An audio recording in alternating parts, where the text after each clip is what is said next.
ಎಲ್ಲ ಆತ್ಮ ಬಂಧುಗಳಿಗೆ ಆತ್ಮಪೂರ್ವಕ ಪ್ರಣಾಮಗಳು.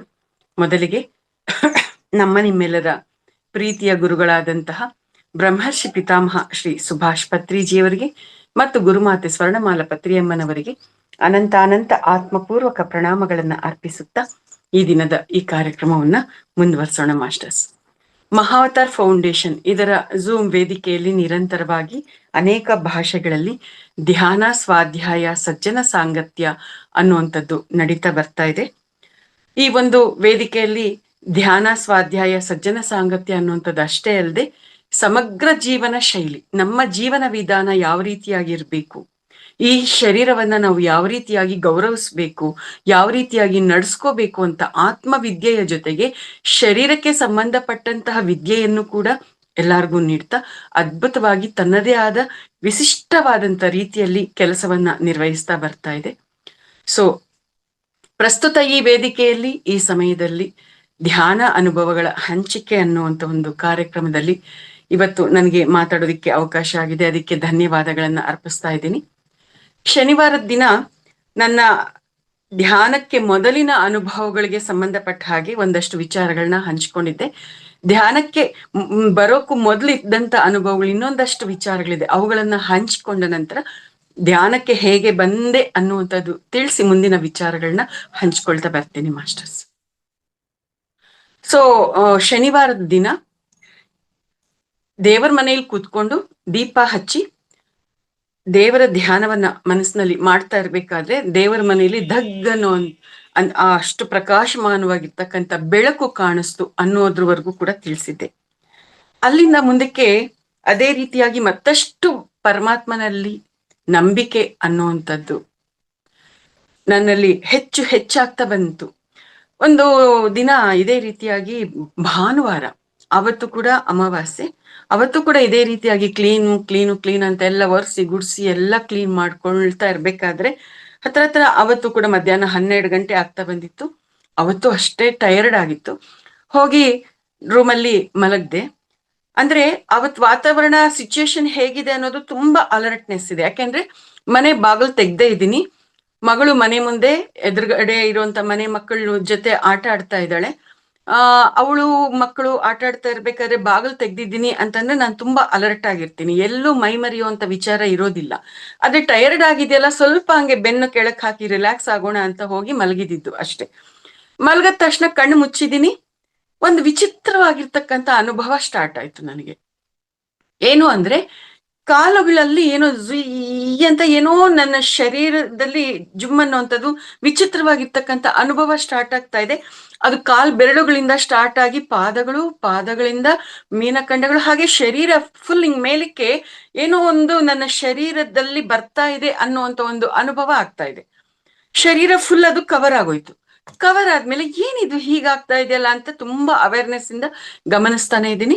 ಆ ರೀತಿಯಾಗಿ ಗಮನಿಸ್ತಾ ಇರ್ಬೇಕಾದ್ರೆ ಏನೋ ನನ್ನ ಶರೀರದೊಳಕ್ಕೆ ಬಂದಿದೆ ಅಂತ ಅನ್ನಿಸ್ತಲ್ವಾ, ಅದು ನನ್ನ ಶರೀರವನ್ನ ಮೂವ್ ಮಾಡ್ತಾ ಇದೆ. ಅದು ಯಾವ ರೀತಿಯಾಗಿ ಮೂವ್ ಮಾಡ್ತಾ ಇದೆ ಅಂದ್ರೆ, ನಾನು ಮಂಚದಿಂದ ಕೆಳಗಡೆ ಬಿದ್ದೋಗ್ಬೇಕು. ಅದು ನಾನು ಕೆಳಗಡೆಗೆ ಬೀಳ್ತೀನಿ ಅಂತಂದ್ರೆ ಪಕ್ಕದಲ್ಲಿ ಒಂದು ಚಿಕ್ಕದು ಒಂದು ಸ್ಟೂಲ್ ಇದೆ, ಅದ್ರ ಮೇಲೆ ಅದು ಇದು ವಸ್ತುಗಳನ್ನ ಇಟ್ಟಿದೀವಿ. ನಾನು ಬಿದ್ದಿದ್ದೀನಿ ಅಂದ್ರೆ ತಲೆ ಮುಖ ಹೋಗಿ ಅದಕ್ಕೆ ತಗಲುತ್ತೆ, ತುಂಬಾ ಫಜೀತಿ ಆಗುತ್ತೆ, ನನ್ಗೂ ಪೆಟ್ಟಾಗುತ್ತೆ ಅನ್ನೋದು ನನ್ಗೆ ತುಂಬಾ ಚೆನ್ನಾಗಿ ಗೊತ್ತಿದೆ. ಆದ್ರೆ ಶರೀರ ಮೂವ್ ಆಗ್ತಾ ಇದೆ, ತಳ್ತಾ ಇದ್ದಾರೆ ಯಾರೋ ನನ್ನ, ವಿತೌಟ್ ಮೈ ಕಂಟ್ರೋಲ್ ನನ್ನ ಬಾಡಿನ ತಳ್ತಾ ಇರ್ಬೇಕಾದ್ರೆ ಟಕ್ ಅಂತ ನನ್ಗೆ ಅವೇರ್ನೆಸ್ ಬಂತು, something extraordinary power, beyond the human power, ಏನೋ ಇಲ್ಲಿ ನನ್ನ ಮೇಲೆ ಅದನ್ನ ತನ್ನ ಶಕ್ತಿಯನ್ನ ಪ್ರಭಾವ ಬೀರ್ತಾ ಇದೆ ಅಂತ ಅನ್ಸಿ ತಕ್ಷಣ ನಾನು ಎಚ್ಚೆತ್ಕೊಂಡ್ಬಿಟ್ಟೆ ಮಾಸ್ಟರ್ಸ್.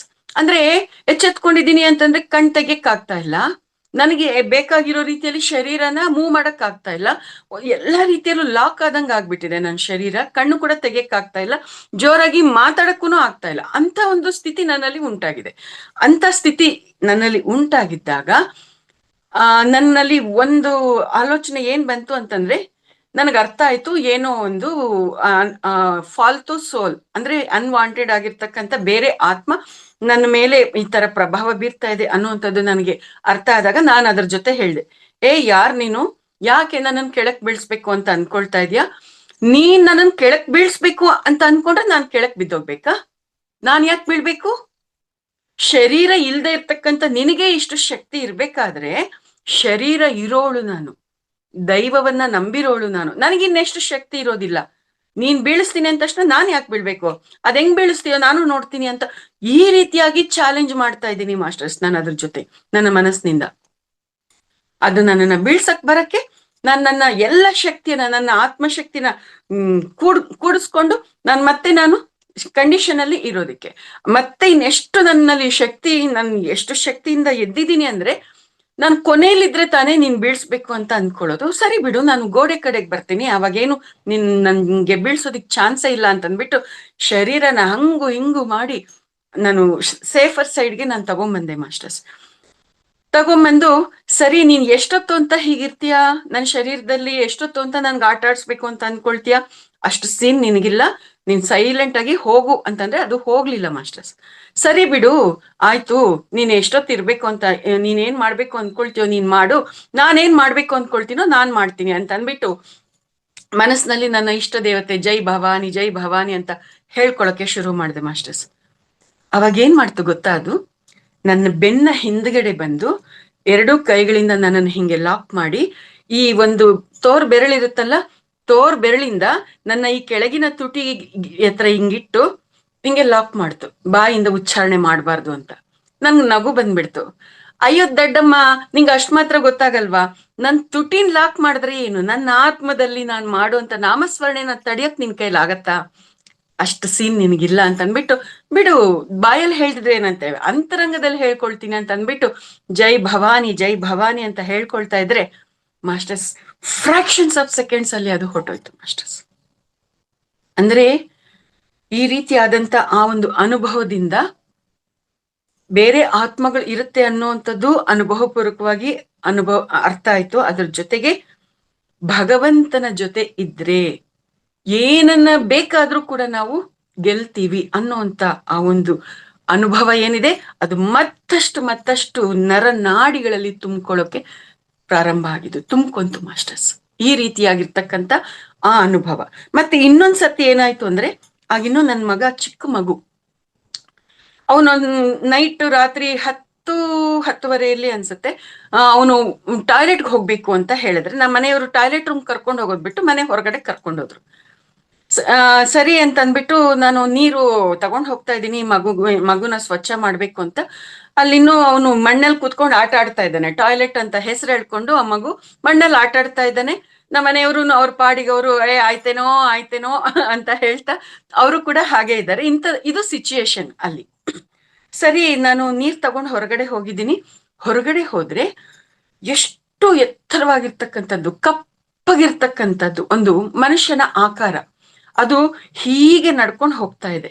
ಸಿನಿಮಾಗಳಲ್ಲಿ ತೋರಿಸ್ತಾರಲ್ಲ, ಅದು ನಾನು ನಿಜವಾಗ್ಲೂ ನೋಡೋ ಹಾಗೆ ಆಗಿರ್ತಕ್ಕಂಥದ್ದು. ನಾನೇನಾದ್ರೂ ಭ್ರಮೆಯಲ್ಲಿ ಇದ್ದೀನ ಅಂತಂದ್ರೆ ಇಲ್ಲ ಮಾಸ್ಟರ್ಸ್, ನಾನು ಭ್ರಮೆಯಲ್ಲಿ ಇರೋದಿಕ್ಕೆ ಅವಕಾಶ ಇಲ್ಲ. ನಾನು ಎಚ್ಚರವಾಗಿದ್ದೀನಿ. ಈ ಚರ್ಮ ಚಕ್ಷುಗಳಿಂದ ನಾನು ಅದನ್ನ ನೋಡಿರ್ತಕ್ಕಂಥದ್ದು. ನಾನು ಅದು ನೋಡಿದ ತಕ್ಷಣ ಆ ನೆರಳು ಪಕ್ಕದ ಮಾಡಿ ಮನೆ ಮೇಲೆ ಅದನ್ನು ದಾಟಿ ಅದ್ರ ನೆರಳು ಅದ್ರ ಮೇಲೆ ಬೀಳೋ ಹಾಗೆ ಅದು ಹೋಗ್ತಾ ಇದೆ. ನಾನು ತಕ್ಷಣ ಹೇಳ್ದೆ, ರೀ ಮಗುನ್ ಕರ್ಕೊಂಡು ತಕ್ಷಣ ಒಳಗ್ ಬನ್ನಿ ಅಂತಂದ್ರೆ, ಅವ್ರಿಗೂ ಏನೋ ಬರ್ಬೇಕು ಅಂತ ಅನ್ನಿಸ್ತೋ ಏನೋ, ಇಮ್ಮಿಡಿಯೇಟ್ ಆಗಿ ಮಗುನ ಎತ್ಕೊಂಡು ಒಳಗಡೆ ಬಂದ್ಬಿಟ್ರು. ಈ ರೀತಿಯಾಗಿರ್ತಕ್ಕಂಥ ಅನುಭವ ಅಂದ್ರೆ ಕಣ್ಣುಗಳಿಗೆ ಕಾಣಿಸುವಂಥದ್ದು, ಬೆಳಕು ಕಾಣಿಸ್ತಾ ಇದೆ, ಈ ತರದ್ದಾಗಿರ್ತಕ್ಕಂಥ ನೆರಳುಗಳು ಕೂಡ ಕಾಣಿಸ್ತಾ ಇದೆ. ಎರಡೂ ರೀತಿಯಾಗಿರ್ತಕ್ಕಂಥದ್ದು ಈ ಸೃಷ್ಟಿಯಲ್ಲಿ ಇದೆ ಅನ್ನುವಂಥದ್ದು ನನಗೆ ಅರ್ಥ ಮಾಡಿಸ್ತಾ ಬಂದಿರ್ತಕ್ಕಂಥದ್ದು. ಸೊ ಇಷ್ಟಾದ್ಮೇಲೆ ಮತ್ತೆ ಈ ಒಂದು ಸ್ಥಿತಿ ಏನಿದೆ, ಅತೀಂದ್ರಿಯವಾಗಿರ್ತಕ್ಕಂಥ ಅನುಭವಗಳು ಧ್ಯಾನಕ್ಕೆ ಬರೋಕ್ ಮೊದಲು ಈ ರೀತಿಯಾಗಿ ಸಿಗ್ತಾ ಬಂದಿದೆ. ಇಷ್ಟೇನಾ ಅಂತ ಅನ್ಕೊಳ್ತಾ ಇರ್ಬೇಕಾದ್ರೆ ಇನ್ನ ಪ್ರಜ್ಞೆಯ ವಿಕಾಸ ಆಗ್ಬೇಕಲ್ವಾ. ಈ ಒಂದು ಹಂತ ಕಂಪ್ಲೀಟ್ ಆಗಿದೆ ನಂದು, ಮುಂದಿನ ಹಂತಕ್ಕೆ ನನ್ನನ್ನ ನಡೆಸ್ಬೇಕಲ್ವಾ. ಸೊ 2010 ಒಂದು ಸೆನ್ಸಸ್ ವರ್ಕ್ ಅಲಾಟ್ ಮಾಡಿದ್ರು ನನಗೆ.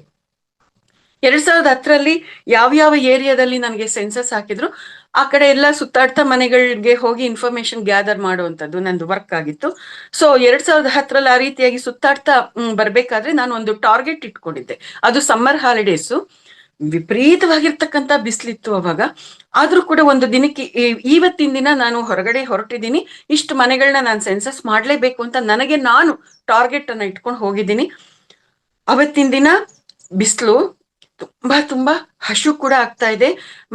ಯಾರ ಮನೆಯಲ್ಲಾದ್ರೂ ಸರಿ ಒಂದ್ ಸ್ವಲ್ಪ ನೀರ್ ಕೇಳ್ಬಿಟ್ಟು ಕುಡಿಯೋಣ ಅಂತಂದ್ರೆ ಯಾರ ಮನೆಯಲ್ಲೂ ನೀರ್ ಕೂಡ ಕೇಳೋದಕ್ಕೆ ಮನ್ಸ್ ಬರ್ತಾ ಇಲ್ಲ ಅಂತ ಒಂದು ಸ್ಥಿತಿ ನನಗೆ. ಸೊ ಸೆನ್ಸಸ್ ಮುಗಿಸ್ಕೊಂಡು ನಾನು ಅಲ್ಲಿಂದ ಸೀದಾ ಒಂದು ಮನೆಗೆ ಬಂದೆ ಮಾಸ್ಟರ್ಸ್. 3:30 ಆಗ್ತಾ ಬಂದಿದೆ. ಮಧ್ಯಾಹ್ನ 3:30 ಆದ್ರೂ ಕೂಡ ಒಂದು ಗುಟುಕ್ ನೀರು ಕೂಡ ಕುಡ್ದಿಲ್ಲ. ಬೆಳಗ್ಗೆ ತಿಂಡಿ ಒಂಚೂರು ನೀರ್ ಕುಡ್ದ್ಬಿಟ್ಟು ಹೋಗಿರೋಳು. ಆ ರೀತಿಯಾಗಿರುವಂತ ಬಾಡಿ ಕಂಡೀಷನ್ ಅಲ್ಲಿ ತುಂಬಾ ಟಯರ್ಡ್ನೆಸ್ ಇದ್ದಾಗ ಒಂದು ಮನೆಗೆ ಹೋದೆ. ಆ ಮನೆಗೆ ಹೋದ ತಕ್ಷಣ ಎಲ್ಲೋ ಕೂಡ ಯಾರ ಮನೆ ಒಳಗಡೆನೂ ಹೋಗ್ಬೇಕು ಅಂತ ಅನ್ನಿಸ್ದೇ ಇರೋ ನನಗೆ ಆ ಮನೆಯವ್ರ ಒಳಗಡೆ ಬಮ್ಮ ಅಂತ ಕರೆದ ತಕ್ಷಣ ಸಲೀಸಾಗ ಒಳಗಡೆ ಹೋಗ್ಬೇಕು ಅಂತ ಅನಿಸ್ತು. ಹೊಟ್ಟೋದೆ ಮಾಸ್ಟರ್ಸ್. ಕೂತ್ಕೊಂಬ ಅಂದ್ರು. ಆರಾಮಾಗಿ ಕೂತ್ಕೊಂಡಿದ್ದೀನಿ. ನೀರ್ ಕೊಡಿ ಅಂತ ಕೇಳಿದ್ದೀನಿ ನಾನೇನೆ. ಅವ್ರು ನೀರ್ ತಂದು ಕೊಟ್ರು. ನೀರ್ ಕುಡಿತಾ ಇದ್ದೀನಿ. ಆಮೇಲೆ ಅವ್ರು ಹೇಳ್ದೆ ಇಂತಿಂತದ್ದೆಲ್ಲ ಡಾಕ್ಯುಮೆಂಟ್ಸ್ ಬೇಕು, ನೀವು ತಂದ್ರೆ ಮಾಹಿತಿ ನೀವು ನನ್ಗೆ ಕೊಟ್ರೆ ನಾನೆಲ್ಲ ಫಿಲಪ್ ಮಾಡ್ಕೋತೀನಿ ಅಂತ ನಾನು ಅವ್ರು ಹೇಳಿದ್ರೆ, ಗಂಡ ಹೆಂಡತಿ ಇಬ್ಬರೇ ಇದ್ದಿದ್ದು ಆ ಮನೆಯಲ್ಲಿ. ಅವ್ರು ಬೀರುನಲ್ಲಿ ಎಲ್ಲಿ ಇಟ್ಟಿದ್ರು ಅದನ್ನ ಹುಡುಕೊಂಡು ತರೋದಿಕ್ಕೆ ಅಂತ ಅವ್ರ ರೂಮ್ಗೆ ಹೋದ್ರು. ಸರಿ, ನಾನ್ ನೀರ್ ಕುಡಿತಾ ಇದ್ದೀನಿ. ನೀರ್ ಕುಡಿತಾ ಇರ್ಬೇಕಾದ್ರೆ ನನ್ನ ಶರೀರದಲ್ಲಿ ಒಂದು ವಿಚಿತ್ರವಾಗಿರ್ತಕ್ಕಂಥ ಅನುಭವ ನನಗೆ ಎಕ್ಸ್ಪೀರಿಯನ್ಸ್ ಆಗಕ್ಕೆ ಶುರುವಾಯ್ತು. ಅದುವರೆಗೂನು ಓಡಾಡಿ ಓಡಾಡಿ ಟಯರ್ಡ್ ಆಗಿರ್ತಕ್ಕಂಥ ಶರೀರ ಇಮ್ಮಿಡಿಯೇಟ್ ಆಗಿ ಅದು ಆ ಒಂದು ಟಯರ್ಡ್ನೆಸ್ ಇಂದ ಅದು ಟಯರ್ಡ್ನೆಸ್ ಎಲ್ಲ ಕ್ಲಿಯರ್ ಆಗೋಗ್ತಾ ಇದೆ. ವಿಪರೀತ ಹಶುವು ಅನ್ನುವಂಥ ಸ್ಥಿತಿ ಏನಿತ್ತು ಅದು ಕೂಡ ಕ್ಲಿಯರ್ ಆಗ್ತಾ ಇದೆ. ಹೀಗಿರ್ಬೇಕಾದ್ರೆ ನನಗೆ ಆಶ್ಚರ್ಯ ಆಯ್ತು. ಇದೇನು ತುಂಬಾ ಆರಾಮಾಗ್ತಾ ಇದೆಯಲ್ಲ ಶರೀರ ಅಂತ ಸ್ವಲ್ಪ ನನ್ನ ಗಮನ ಆ ಮನೆಯ ಎಲ್ಲಾ ಭಾಗಗಳ ಕಡೆ ನೋಡೋ ಹಾಗೆ ಆಯ್ತು. ನಾನು ಆ ಕಡೆ ಈ ಕಡೆ ಏನು ನೋಡಲ್ಲ, ಫೋಕಸ್ ಏನಿರುತ್ತೋ ಅಷ್ಟು ಮಾತ್ರನೇ ನೋಡೋ ಅಂತದ್ದೊಂದು ಮನಸ್ತತ್ವ. ಆದ್ರೆ ಆ ಮನೆಯಲ್ಲಿ ಆ ಒಂದು ಅನುಭವ ಆದ ತಕ್ಷಣ ಸುತ್ತಲೂ ನೋಡಿದಾಗ ಆ ಮನೆಯಲ್ಲಿ ಎದುರುಗಡೆ ಕಪಾಟಲ್ಲೆಲ್ಲ ಬುಕ್ಸ್ ನ ತುಂಬಿದ್ದಾರೆ. ನನ್ನ ಮುಂದೆ ಒಂದು ಟೀಪಾಯ್ ಇದೆ. ಟೀಪಾಯ್ ಮೇಲೆ ಕೂಡ ಬುಕ್ಸ್ ಇದೆ. ಅದ್ರ ಮೇಲೆ ವೇದಗಳಿಗೆ ಸಂಬಂಧಪಟ್ಟಿರ್ತಕ್ಕಂಥದ್ದು, ಅಗ್ನಿಹೋತ್ರಕ್ಕೆ ಸಂಬಂಧಪಟ್ಟಿರ್ತಕ್ಕಂಥದ್ದು, ವೇದ ಮಂತ್ರಗಳಿಗೆ ಸಂಬಂಧಪಟ್ಟಿರ್ತಕ್ಕಂಥ ಅನೇಕ ಪುಸ್ತಕಗಳು ಇದೆ. ನಾನು ಕೆಲವನ್ನ ಕೈಗೆ ತಗೊಂಡು ಕೂಡ ನೋಡ್ದೆ. ಆಮೇಲೆ ಆ ಗಂಡ ಹೆಂಡತಿ ಇಬ್ರು ಬಂದ್ರು. ಇವೇನಾ ನಿಮ್ಗೆ ಬೇಕಾಗಿರೋದು ಸೆನ್ಸಸ್ಗೆ ಇನ್ಫಾರ್ಮೇಶನ್ಗೆ ಅಂತ ಕೇಳಿದ್ರು. ಹೌದು ಅಂತಂದೆ. ನಾನೆಲ್ಲ ಸೆನ್ಸಸ್ ಎಲ್ಲ ಮುಗಿಸ್ಕೊಂಡು ಮತ್ತೆ ನಾನು ಅವ್ರ ಹತ್ರ ಕೇಳಿದೆ, ನಿಮ್ ಮನೆಗ್ ಬಂದ್ಮೇಲೆ ನನ್ಗೊಂದು ವಿಶೇಷವಾದಂತ ಅನುಭವ ಆಯ್ತು, ನಾನು ಆ ವಿಚಾರ ನಿಮ್ ಹತ್ರ ಹೇಳ್ಬೋದಾ ಅಂತಂದ್ರೆ, ಹೇಳಮ್ಮ ಅಂತಂದ್ರು. ಇದುವರೆಗೂ ಎಷ್ಟೋ ಮನೆಗಳನ್ನ ಸುತ್ತಾಡ್ಕೊಂಡು ಬಂದಿದ್ದೀನಿ. ಎಲ್ಲೂ ಯಾರ ಮನೆ ಒಳಗಡೆ ಹೋಗ್ಬೇಕು ಅಂತ ಅನಿಸ್ಲಿಲ್ಲ. ನಿಮ್ ಮನೆ ಒಳಗಡೆ ಬಂದಿದ್ದೀನಿ. ನೀರು ನಾನೇ ಕೇಳಿ ಕುಡ್ದಿದ್ದೀನಿ. ಈ ತರ ತುಂಬಾ ಹಶುವು, ತುಂಬಾ ಸುಸ್ತು ಎರಡೂ ಇತ್ತು. ಆದ್ರೆ ನಿಮ್ ಮನೆ ಒಳಗಡೆ ಬಂದ್ಮೇಲೆ ಆ ಒಂದು ಸುಸ್ತು ಅನ್ನೋದು ಅದಷ್ಟಕ್ಕೆ ಅದೇ ಕ್ಲಿಯರ್ ಆಗೋಯ್ತು. ಇದು ಹೇಗೆ ಸಾಧ್ಯ ಅನ್ನೋದು ಗೊತ್ತಾಗ್ತಾ ಇಲ್ಲ. ಮತ್ತೆ ನಿಮ್ ಮನೆ ವಾತಾವರಣ ನೋಡಿದ್ರೆ ತುಂಬಾ ಡಿಫ್ರೆಂಟ್ ಆಗಿದೆ ಅಂತ ಹೇಳಿದಾಗ ಅವರು ತುಂಬಾ ಚೆನ್ನಾಗಿ ಹೇಳಿದ್ರು. ನಮ್ಮ ಮನೆಯಲ್ಲಿ ಇಂಥ ಒಂದು ಅನುಭವ ಆಗೋದು ಹೊಸ್ತೇನೂ ಅಲ್ಲ, ಅದು ವಿಶೇಷ ಏನೂ ಅಲ್ಲಮ್ಮ. ಯಾಕೆ ಅಂತಂದ್ರೆ ನಾವು ಪ್ರತಿನಿತ್ಯ ಬೆಳಗ್ಗೆ ಮತ್ತೆ ಸಂಜೆ ಅಗ್ನಿಹೋತ್ರ ಮಾಡ್ತೀವಿ.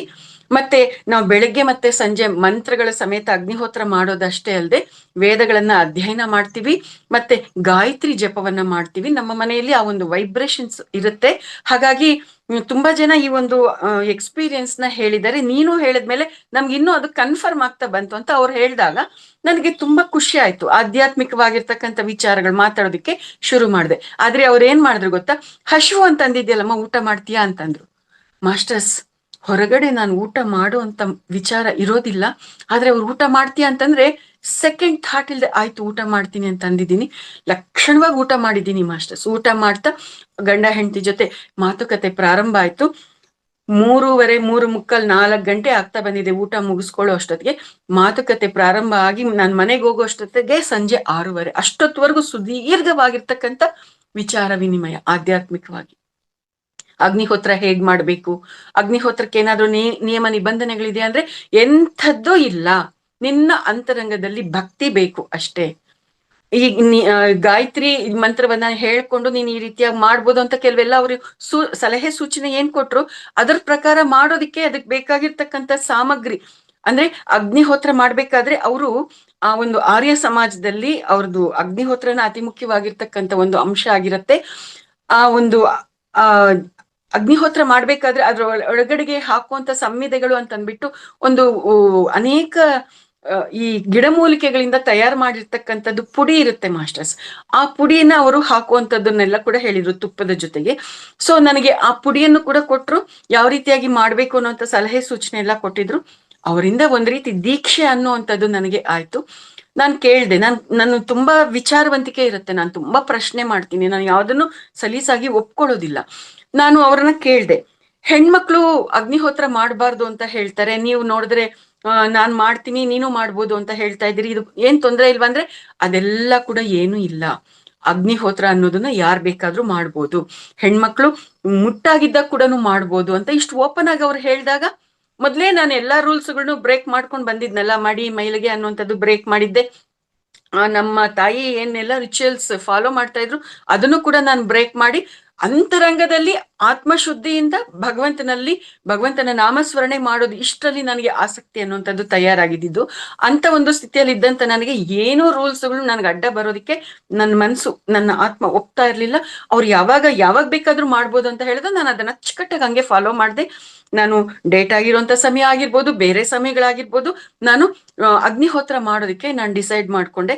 ಆದ್ರೆ ನಮ್ಮ ಮನೆಯವರು ಇದ್ದಾಗ ಮಾಡೋದಕ್ಕೆ ಅವಕಾಶ ಆಗ್ತಾ ಇರಲಿಲ್ಲ. ಯಾಕೆಂದ್ರೆ ಅವ್ರು ಅಷ್ಟರ ಮಟ್ಟಿಗೆ ಪ್ರಾಪಂಚಿಕ ಸ್ಥಿತಿಯಲ್ಲಿ ಇದ್ರು. ಅವ್ರು ಹೊರಗಡೆ ಹೋದ್ರು ಅಂದ್ರೆ ಸಾಕು, ಅವ್ರ ಮನೆಯಲ್ಲಿ ಇಲ್ಲ ಅಂತಂದ್ರೆ ಸಾಕು, ನಾನು ಯಾವ ಸಮಯ ಬಿಡುವಾಗುತ್ತೋ ಆ ಸಮಯದಲ್ಲಿ ನಾನು ಅಗ್ನಿಹೋತ್ರವನ್ನ ಮಾಡ್ಕೊಳ್ತಾ ಇದ್ದೆ. ಅದ್ರ ಪವರ್ ಏನು ಅನ್ನೋದು ಕೂಡ ನನಗೆ ಅರ್ಥ ಆಗ್ತಾ ಬಂತು. ಒಂದ್ಸರ್ತಿ ಮನೆಯಲ್ಲಿ ಬಟ್ಟೆಗಳನ್ನೆಲ್ಲ ಒಗೆದು ಒಣಗಾಕಿದೀನಿ. ಹೊರಗಡೆ ಒಣಗಾಕಿದ್ರೆ ಅವಾಗ ಮಳೆ ಬಂದು ಮತ್ತೆ ಬಟ್ಟೆ ಎಲ್ಲ ನೆಂದೋಗಿದೆ. ಆ ನೆಂದೋಗಿರೋ ಬಟ್ಟೆಗಳನ್ನ ತಂದು ಮನೆಯಲ್ಲಿ ದಿವಾನ ಕಟ್ ಮೇಲೆ ಹಾಕಿದ್ರೆ ಅವೆಲ್ಲ ಆ ಒಂದು ಹಸಿಯಾಗಿರೋದ್ರಿಂದ ಸ್ಮೆಲ್ ಬರ್ತಾ ಇದೆ, ಕೆಟ್ಟದಾಗಿರ್ತಕ್ಕಂಥ ಸ್ಮೆಲ್ ಬರುತ್ತಲ್ವಾ ಮಾಸ್ಟರ್ಸ್, ಆ ರೀತಿಯಾಗಿ ಬಟ್ಟೆಗಳಿಂದ ಸ್ಮೆಲ್ ಬರ್ತಾ ಇದೆ. ಈ ಬಟ್ಟೆಗಳು ಹಾಕೊಳ್ಳೋಕೆ ಇವಾಗಲ್ಲ, ಮತ್ತೆ ಇನ್ನೊಂದ್ಸತಿ ಒಗಿಬೇಕು ಬಿಡು ಅಂತ ಅಂದ್ಬಿಟ್ಟು ಅವತ್ತು ಭಾನುವಾರ ಮನೆಯವರು ಎಲ್ಲೋ ಹೊರಗಡೆ ವ್ಯಾಪಾರ ಅಂತ ಹೊರಗಡೆ ಹೋಗಿದ್ರು. ಸೊ ನಾನು ಅಗ್ನಿಹೋತ್ರ ಮಾಡಕ್ಕೆ ಕೂತ್ಕೊಂಡೆ. ನಾನು ಅದಕ್ಕಂತ ಅಗ್ನಿ ಕುಂಡನು ತಗೊಂಡಿರ್ಲಿಲ್ಲ, ಏನು ಇಲ್ಲ. ಕಬ್ಬಿಣದ ಬಾಂಡ್ಲಿ ಇತ್ತು ಮನೆಯಲ್ಲಿ. ಆ ಬಾಂಡ್ಲಿ ಒಳಗಡೆನೆ ಈ ಒಂದು ರಾಗಿ ಕಡ್ಡಿ ಅದು ಇದು ಮನೆ ಹತ್ರ ಸಿಗುವಂತದ್ದೆಲ್ಲ ನಾನೇ ಹುಡುಕೊಂಡ್ ಬಂದು ಮನೆಯಲ್ಲಿ ಇಟ್ಕೊಂಡಿದ್ದೆ. ಅವುಗಳನ್ನ ಹಾಕಿ ಮನೆಯಲ್ಲಿದ್ದಂತ ತುಪ್ಪನ ಬಳಸಿ ಅವ್ರು ಕೊಟ್ಟಿದ್ದಂತ ಸಾಮಗ್ರಿನ ಹಾಕಿ ನಾನು ಅಗ್ನಿಹೋತ್ರವನ್ನ ಮಾಡಿದೆ ಮಾಸ್ಟರ್ಸ್. ಮನೆ ತುಂಬಾ ಅದರದ್ದು ಧೂಮ ಅಂದ್ರೆ ಅದರದ್ದು ಅನಿಲ, ಒಂದು ವಾಯು ಬಿಡುಗಡೆ ಆಗತ್ತಲ್ವಾ, ಅದೆಲ್ಲ ಕೂಡ ತುಂಬಿಕೊಂಡಿತ್ತು. ಸರಿ, ಅಗ್ನಿಹೋತ್ರ ಯಜಮಾನ್ರು ಬರೋ ಅಷ್ಟೊತ್ತಿಗೆ ಅಗ್ನಿಹೋತ್ರ ಮಾಡಿ ಮುಗಿಸ್ಬಿಟ್ಟು ನಾರ್ಮಲ್ ಆಗಿ ಎಲ್ಲ ಎಲ್ಲೆಲ್ಲಿ ಇರ್ಬೇಕು ಅಲ್ಲಲ್ಲಿ ಇಟ್ಬಿಟ್ಟು ನನ್ನ ಪಾಡಿಗೆ ನಾನಿದ್ದೆ. ಮತ್ ಬಟ್ಟೆನ ಒಗಿಯೋಣ ಅಂತ ಅಂದ್ಬಿಟ್ಟು ತಗೊಳ್ತೀನಿ. ಬಟ್ಟೆಗಳಲ್ಲಿ ಸ್ಮೆಲ್ ಬರ್ತಾ ಇತ್ತಲ್ಲ, ಒಂದು ಚೂರ್ ಸ್ಮೆಲ್ ಇಲ್ಲ ಮಾಸ್ಟರ್ಸ್. ಆವಾಗ ನನ್ಗೆ ಅರ್ಥ ಆಯ್ತು. ಅವ್ರು ಹೇಳಿದ್ರು ಅಗ್ನಿಹೋತ್ರ ಮಾಡೋದ್ರಿಂದ ಮನೆ ಸ್ವಚ್ಛ ಆಗೋದು ಅಷ್ಟೇ ಅಲ್ಲದೆ ನಮ್ಮ ಸುತ್ತಮುತ್ತಲು ಇರ್ತಕ್ಕಂಥ ವಾತಾವರಣ ಕೂಡ ಸ್ವಚ್ಛ ಆಗುತ್ತೆ. ಬ್ಯಾಕ್ಟೀರಿಯಾಸ್ ಎಲ್ಲ, ಅನ್ವಾಂಟೆಡ್ ರೋಗ ಉಂಟು ಮಾಡುವಂತ ಬ್ಯಾಕ್ಟೀರಿಯಾಸ್ ಎಲ್ಲ ಕೂಡ ಸ್ವಚ್ಛ ಆಗುತ್ತೆ, ಆರೋಗ್ಯವಾಗಿರ್ತೀವಿ. ನಾವು ಪರಿಸರವನ್ನ ಆರೋಗ್ಯವಾಗಿ ಇಡೋ ಹಾಗೆ ಮಾಡ್ತೀವಿ. ನಾವು ಆ ರೀತಿಯಾಗಿ ಪ್ರಕೃತಿಗೆ ಕೃತಜ್ಞತೆಯನ್ನ ತೋರಿಸ್ಬೋದು ಅಗ್ನಿಹೋತ್ರವನ್ನ ಮಾಡೋದ್ರ ಮುಖಾಂತರ ಅಂತ ಅವ್ರು ಏನೆಲ್ಲ ಹೇಳಿದ್ರು ಅದು ಪ್ರಾಕ್ಟಿಕಲ್ ಆಗಿ ಅದ್ರ ಪವರ್ ಏನು ಅನ್ನೋದು ನನಗೆ ಅರ್ಥ ಆಯ್ತು ಮಾಸ್ಟರ್ಸ್. ಈ ರೀತಿಯಾಗಿ ನಾನು ಆ ಒಂದು ಅಗ್ನಿಹೋತ್ರ ಅನ್ನುವಂಥದ್ದು ನನಗೆ ತುಂಬಾ ಆನಂದ ಕೊಟ್ಟಿತ್ತು. ಅದಾದ್ಮೇಲೆ ಅದು ಕೂಡ ಒಂದು ಸ್ಟೇಜ್ ಅಷ್ಟೇ, ಮತ್ತೆ ಅಗ್ನಿಹೋತ್ರ ಮಾಡ್ಬೇಕು ಅಂತ ಅನಿಸ್ಲಿಲ್ಲ. ಮತ್ತೆ ಯಥಾ ಪ್ರಕಾರ ಅಂತರಂಗದಲ್ಲಿ ಭಕ್ತಿಯಿಂದ ನಾಮಸ್ಮರಣೆ ಇಷ್ಟು ಮಾತ್ರ ಕಂಟಿನ್ಯೂ ಆಗ್ತಾ ಇತ್ತು. ಈ ರೀತಿಯಾಗಿರ್ಬೇಕಾದ್ರೆ ಆ ಒಂದು ಕುಟುಂಬ ಏನ್ ಪರಿಚಯ ಆಗಿತ್ತು ಅದೇ ಏರಿಯಾದಲ್ಲೇನೆ ನಾವು ಒಂದು ಸೈಟ್ ತಗೊಂಡಿದ್ದು. ಅವರು ಒಂದು ಪ್ರೇರಣೆಯಿಂದ ನಾವು ಅಲ್ಲೇನೆ ಬೇಗ ಆ ಒಂದು ಸೈಟ್ ಅಲ್ಲಿ ಮನೆ ಕಟ್ಕೊಂಡು ಅವರ ಪ್ರಭಾವದಿಂದ ಇವಾಗ ಇರುವಂತ ಈ ಮನೆ ಏನಿದೆ, ನಾನು ಇರುವಂತ ಮನೆ, ಈ ಮನೆಗೆ ನಾವು ಬೇಗ ಬರುವಂತ ಒಂದು ಅದೃಷ್ಟ ಕೂಡ, ಅಂದ್ರೆ ಅಂತ ಒಂದು ಅವಕಾಶ ಕೂಡ ನನಗೆ ಆಯ್ತು ಮಾಸ್ಟರ್ಸ್. ಬಹಳ ಬೇಗ ಮನೆ ಕಟ್ಟಿ ನಾವು ಬಂದ್ಬಿಟ್ವಿ ಇಲ್ಲಿಗೆ. ಈ ರೀತಿಯಾಗಿ ಬಂದಿದ್ದಾದ್ಮೇಲೆ ಇಲ್ಲಿಂದ ಮುಂದಕ್ಕೆ ಅಂದ್ರೆ ಅವರ ಒಂದು ಸಂಪರ್ಕ ಸಿಕ್ಕದ್ಮೇಲೆನೆ ಒಂದು ಹೊಸ ಫೇಸ್ ಸ್ಟಾರ್ಟ್ ಆಗಿರುವಂತದ್ದು. ಹಳೆಯ ಒಂದು ಜೀವನ ವಿಧಾನ, ಮನೋಭಾವಗಳೇನಿತ್ತು ಅದೆಲ್ಲ ಕೂಡ ಒಂದು ಸ್ಟೇಜ್ಗೆ ಮುಗಿದ್ಮೇಲೆ ಈ ಸ್ಟೇಜು ನನಗೆ ಪ್ರಾರಂಭ ಆಗಿದ್ದು. ಒಂದು ಸಂದರ್ಭದಲ್ಲಿ ಮನೆಗೆ ಬಂದಿರ್ಬೇಕಾದ್ರೆ ನನ್ನ ಮಗನಿಗೆ ಏನ್ ವ್ಯತ್ಯಾಸ ಆಯ್ತು ಅಂತ ಗೊತ್ತಿಲ್ಲ, ವಿಪರೀತವಾಗಿರ್ತಕ್ಕಂಥ ಹೊಟ್ಟೆ ನೋವು, ವಾಂತಿ, ಬೇದಿ ಇದು ಸ್ಟಾರ್ಟ್ ಆಗಿದೆ. ಅವನು ಇನ್ನು ಪುಟ್ಟ ಹುಡುಗ, 3 ವರ್ಷದ ಮಗು. ಅವನು ಆ ಹೊಟ್ಟೆ ನೋವಿಂದ ಹೊಟ್ಟೆಲ್ ಕರಳು ನುಲ್ಚ್ತಾ ಇದೆ ಅಂತ ಅನ್ಸತ್ತೆ, ನರಳ್ತಾ ಇದ್ದಾನೆ. ಎಷ್ಟು ಆಸ್ಪತ್ರೆಗೆ ಕರ್ಕೊಂಡು ಹೋಗಿ ಟ್ರೀಟ್ಮೆಂಟ್ ಎಲ್ಲ ಕೊಡ್ಸಿ ಮೆಡಿಸಿನ್ ಎಲ್ಲ ಆಗಿದೆ, ಆದ್ರೂ ಕೂಡ ಅವನಿಗೆ ಹೊಟ್ಟೆ ನೋವು ಕಂಟ್ರೋಲ್ ಬಂದಿಲ್ಲ. ಆ ಮಗು ಆ ನೋವಿಂದ ನರಳ್ತಾ ಇರ್ಬೇಕಾದ್ರೆ ತಾಯಿ ಆಗಿರೋಳು ನನಗೆ ಹೊಟ್ಟೆಯಲ್ಲಿ ಕರಳು ಹಿಂಡದಂಗ ಆಗ್ತಾ ಇದೆ. ಸೊ ನಾನು ಆ ಮಗುನ ತೊಡೆ ಮೇಲೆ ಹಾಕೊಂಡಿದ್ದೀನಿ. ಆ ತೊಡೆ ಮೇಲೆ ಹಾಕೊಂಡಿದ್ರೆ ರಾತ್ರಿ ಪೂರ ತುಂಬಾ ಹೊತ್ತಿನವರೆಗೂ ಹಾಗೇನೆ ಕೂತಿದ್ದೀನಿ. ಯಾವುದೋ ಒಂದು ಮೊಮೆಂಟ್ ಅಲ್ಲಿ ನನ್ನ ಮಗು ಅದು ರಿಲ್ಯಾಕ್ಸ್ ಆಗ್ಬೇಕು ಅನ್ನೋ ರೀತಿಯಲ್ಲಿ ಶರೀರವನ್ನ ಸ್ಟ್ರೆಚ್ ಮಾಡ್ತಾ ಇದೆ. ನನ್ನ ತೊಡೆ ಮೇಲೆ ಮಲಗಿಸ್ಕೊಂಡಿರುವಂತ ಮಗು, ಅಂದ್ರೆ ಯಾಕೆಂದ್ರೆ ಅವ್ನ್ ಸಖತ್ ಉದ್ದ ಇದ್ದಾನೆ ನನ್ನ ಮಗ, ಅವನ್ಗೆ ಜಾಗ ಸಾಕಾಗ್ತಾ ಇಲ್ಲ ನನ್ನ ತೊಡೆ ಮೇಲೆ. ಮಗು ಸ್ವಲ್ಪ ಇದು ಕಷ್ಟ ಪಡ್ತಾ ಇದೆಲ್ಲ ಬಾಡಿನ ಸ್ಟ್ರೆಚ್ ಮಾಡೋದಿಕ್ಕೆ ಅಂತ ಅಂದ್ಬಿಟ್ಟು ನಾನು ನಿಧಾನವಾಗಿ ಅವನ್ನ ದಿವಾನ ಕಾಟ್ ಮೇಲೆ ಮಲಗಿಸಿ ನಾನು ನೆಲದ ಮೇಲೆ ಹಾಗೆ ಕೂತ್ಕೊಂಡಿದ್ದೀನಿ ಮಾಸ್ಟರ್ಸ್. ಆವಾಗ ತುಂಬಾ ಚಳಿ ಇತ್ತು, ನೆಲದ ಮೇಲೆ ಕೂತ್ಕೊಳ್ಳೋದಕ್ಕೆ ಶರೀರಕ್ಕೆ ಅದು ತುಂಬಾ ಥಂಡಿ ತಾಕೋಂಗಿತ್ತು. ಆ ರೀತಿಯಾಗಿರುವಂತ ಒಂದು ವಾತಾವರಣ ಇತ್ತು. ಆದ್ರೂ ಕೂಡ ಮಗು ಮಗು ಬಗ್ಗೆ ನಾನು ಎಷ್ಟು ಕನ್ಸರ್ನ್ ಅಲ್ಲಿ ಇದ್ದೀನಿ ಅಂದ್ರೆ, ಮಗುನ ಹಿಡ್ಕೊಂಡಿದೀನಿ, ನನ್ನ ಕೈಯನ್ನ ತೆಗೆದು ಪಕ್ಕಕ್ಕೆ ಕೂಡ ಹೋಗೋಕೆ ನಾನು ತಯಾರಿಲ್ಲ. ಅಷ್ಟು ಕನ್ಸರ್ನ್ ಇಂದ ಮಗು ಹತ್ರನೇ ಕೂತಿದ್ದೀನಿ. ಥಂಡಿ ಆಗ್ತಾ ಇದೆ ಅನ್ನೋದನ್ನು ಕೂಡ ಕೇರ್ ಮಾಡ್ಲಿಲ್ಲ, ಹಾಗೆ ಕೂತಿದ್ದೀನಿ. ಕೂತಿರ್ಬೇಕಾದ್ರೆ ಯಾವ ಮೊಮೆಂಟ್ ಅಲ್ಲಿ ನನ್ ನಿದ್ದೆ ಬಂದಿದ್ಯೋ ಗೊತ್ತಿಲ್ಲ, ಶರೀರ ಆರಾಮಾಗಿ ನೆಲದ ಮೇಲೆ ಮಲಗ್ಬಿಟ್ಟಿದೆ. ಅವತ್ತು ಅಷ್ಟೇ ಬೆಳಗಿನ ಜಾವ 3-3:30 ಅಷ್ಟೊತ್ತಿಗೆ ಎಚ್ಚರ ಆಗಿದೆ. ಎಚ್ಚರ ಆದಾಗ ಕಣ್ಣುಗಳನ್ನ ತೆಗೆದು ನೋಡಿದೀನಿ, ನಾನೇನ್ ಮಲಗ್ಬಿಟ್ಟಿದ್ದೀನಲ್ಲ, ಮಗು ಹೇಗಿದ್ದಾನೆ ಅಂತ ಗಮನ ಬಂತು. ಆ ಕಣ್ ತೆಗೆದು ನೋಡ್ತಾ ಇದ್ದೀನಿ, ಮಗು ಕಡೆ ತಲೆ ಹಿಂಗ್ ತಿರುಗಿಸ್ತಾ ಇದ್ದೀನಿ. ಆದ್ರೆ ಏನೋ ಒಂದು ಬೆಳಕಿನ ಬಳ್ಳಿ ನನ್ನ ಮಗು ಕಡೆಗೆ ಹೋಗಿರೋದು ಕಾಣಿಸ್ತಾ ಇದೆ. ಆ ಬಳ್ಳಿ ಎಲ್ಲಿಂದ ಹೋಗಿದೆ ಅಂದ್ರೆ, ನನ್ನ ಹೊಟ್ಟೆಯ ಹೊಕ್ಕಳಿನಿಂದ ನನ್ನ ಮಗು ಕಡೆಗೆ ಆ ಒಂದು ಬೆಳಕಿನ ಬಳ್ಳಿ ಹೋಗಿದೆ. ಅದು ನಾನು ಟಿವಿಯಲ್ಲಿ ಹೀಗೂ ಉಂಟೆ ಪ್ರೋಗ್ರಾಮ್ನ ನೋಡ್ತಾ ಇರ್ತೀನಿ, ಅದರಲ್ಲಿ ನಮ್ ಆಸ್ಟ್ರಲ್ ಟ್ರಾವೆಲ್ ಬಗ್ಗೆನೂ ತಿಳ್ಕೊಂಡಿದ್ದೀನಿ. ಮತ್ತೆ ಆ ಒಂದು ಆಸ್ಟ್ರಲ್ ಟ್ರಾವೆಲ್ ಮಾಡುವಾಗ ಒಂದು ಸೂಕ್ಷ್ಮ ಶರೀರಕ್ಕೂ ಭೌತಿಕ ಶರೀರಕ್ಕೂ ಬೆಳ್ಳಿಯ ಒಂದು ತಂತಿ ಅನ್ನುವಂಥದ್ದು ಕನೆಕ್ಟಿವಿಟಿ ಆಗಿ ಇರುತ್ತೆ ಅನ್ನುವಂಥದ್ದು ತಿಳ್ಕೊಂಡಿದ್ದೀನಿ. ಆದ್ರೆ ಆ ಒಂದು ತಂತಿ ನನ್ನ ಹೊಕ್ಕಳಿನಿಂದ ನನ್ನ ಮಗುವಿನ ಕಡೆಗೆ ಅದು ಹೋಗಿದ್ದಾಗ ಅದು ಬೆಳ್ಳಿಯ ತಂತಿ ಆಗಿರ್ಲಿಲ್ಲ, ಅದು ಅಗ್ನಿ ಜ್ವಾಲೆ, ಅಗ್ನಿಯಿಂದ ಕೂಡಿರ್ತಕ್ಕಂಥದ್ದು, ಬೆಂಕಿ ರೀತಿಯಲ್ಲಿ ಅದು ಕಾಣಿಸ್ತಾ ಇದೆ. ಆ ರೀತಿಯಾಗಿರ್ತಕ್ಕಂಥ ಒಂದು ಬೆಳಕಿನ ಬಳ್ಳಿ ನನ್ನ ಮಗನ ಕಡೆಗೆ ಹೋಗಿದ್ದಾಗ, ಇದೇನಿದು ಹೀಗಿದೆಯಲ್ಲ, ಇದು ಹೇಗ್ ಸಾಧ್ಯ ಆಗ್ತಾ ಇದೆ, ನನ್ನ ಚರ್ಮಚಕ್ಷುಗಳಿಂದ ನೋಡೋದಕ್ಕೆ ಆಗ್ತಾ ಇದೆಯಲ್ಲ, ನನ್ನ ಶರೀರದಿಂದ ಏನ್ ಆಗ್ತಾ ಇದೆ ಅನ್ನೋದು ನೋಡ್ತಾ ಇದ್ದೀನಲ್ಲ ಅಂತ ನನಗೆ ಆಶ್ಚರ್ಯ ಆಯ್ತು. ಸ್ವಲ್ಪ ಶರೀರನ, ಮಗುವನ್ನ ನೋಡ್ಬೇಕು ಅಂತ ಶರೀರನ ಕದಲ್ಸಿದ ತಕ್ಷಣ ಆ ಬೆಳಕಿನ ಬಳ್ಳಿ ಝೀ ಅಂತ ವಾಪಸ್ ಬಂದ್ಬಿಡ್ತು ಮಾಸ್ಟರ್ಸ್. ಫೋರ್ಸ್ ಇಂದ ಆ ಶಬ್ದ ಕೂಡ ಕೇಳಿಸ್ಕೊಂಡಿದೀನಿ, ಅದೆಷ್ಟು ಫೋರ್ಸ್ ಇಂದ ಬಂತು ಆ ಶಬ್ದ ಕೂಡ ಕೇಳಿದೆ. ಅದನ್ನ ಮತ್ತೆ ನನ್ನ ಹೊಕ್ಕಳಿಗೆ ಅದು ಬಂದು ಸೇರ್ಕೊಂಡಾಗ ಎಷ್ಟು ಆ ಫೋರ್ಸ್ಗೆ ನನಗೆ ಶರೀರದ ಆ ಹೊಟ್ಟೆಯಲ್ಲಿ ಅದೆಷ್ಟು ನೋವು ಬಂತು ಅಂತಂದ್ರೆ, ವಿಲ ವಿಲ ವಿಲ ಅಂತ ಒದ್ದಾಡಿದೀನಿ ಮಾಸ್ಟರ್ಸ್, ನೆಲದ ಮೇಲೆ ಉರುಳಾಡ್ಬಿಟ್ಟಿದೀನಿ. ಆದ್ರೆ ನಾನ್ ನಂಬಿರ್ತಕ್ಕಂಥ ಒಂದು ದೈವ ನನ್ ಕೈ ಬಿಡೋದಿಲ್ಲ ಅಲ್ವಾ, ಇಮ್ಮಿಡಿಯೇಟ್ ಆಗಿ ನನ್ಗೆ ಹಂಗೆ ಉಪಶಮನ ಕೊಡ್ತು ಮಾಸ್ಟರ್ಸ್.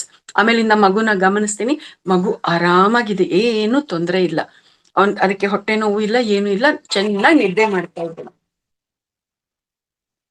ಸೊ ಈ ರೀತಿಯಾಗಿ ಆ ಒಂದು ಅನುಭವ ಅಂದ್ರೆ, ಅತೀಂದ್ರಿಯವಾಗಿರ್ತಕ್ಕಂಥ ಈ ಅನುಭವಗಳು ನನ್ನನ್ನ ಹೆಂಗೆ ತಯಾರು ಮಾಡ್ತು ಅಂದ್ರೆ,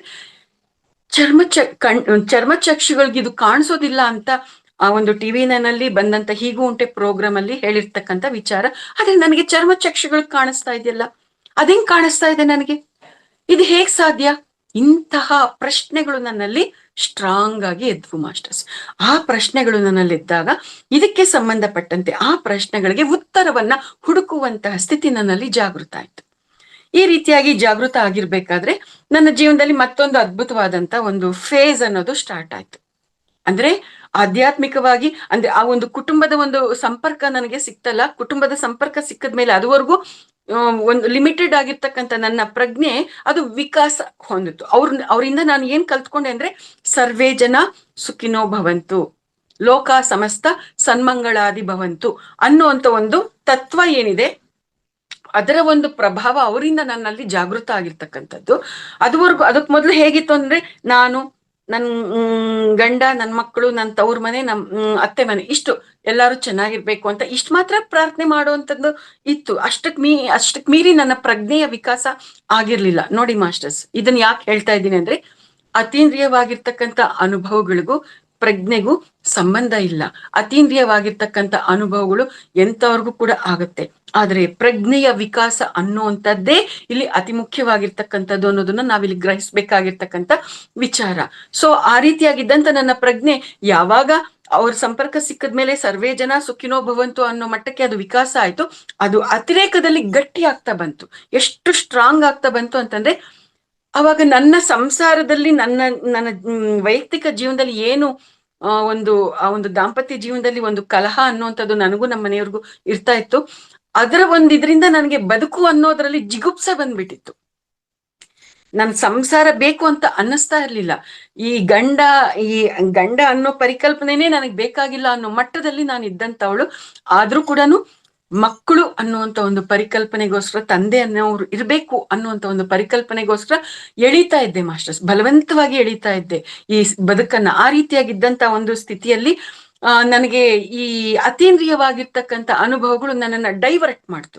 ನನ್ನ ಆಲೋಚನೆಗಳು ದುಃಖದಲ್ಲಿ ಇರೋವಂಥದ್ದನ್ನ ಅಲ್ಲದೆ ಅದರಿಂದ ಹೊರಗಡೆಗೆ ಬಂದು ಬೇರೆ ರೀತಿಯಲ್ಲಿ ನನ್ನ ಪ್ರಜ್ಞೆ ಸಾಗೋದಿಕ್ಕೆ ಪ್ರಾರಂಭ ಆಯ್ತು. ಈ ಪ್ರಶ್ನೆಗಳು ನನ್ನಲ್ಲಿ ಸ್ಟ್ರಾಂಗ್ ಆಗಿದ್ದಾಗ ಅದಕ್ಕೆ ಉತ್ತರಗಳನ್ನ ಹುಡುಕುವಂಥದ್ದು ಅಲ್ಲಿ ಪ್ರಾರಂಭ ಆಯ್ತು ಮಾಸ್ಟರ್ಸ್. ಸೊ ಹುಡುಕಾಟ, ರಿಸರ್ಚ್ ಮೆಂಟಾಲಿಟಿ ನಂದು ಮೊದಲಿಂದ ಕೂಡ.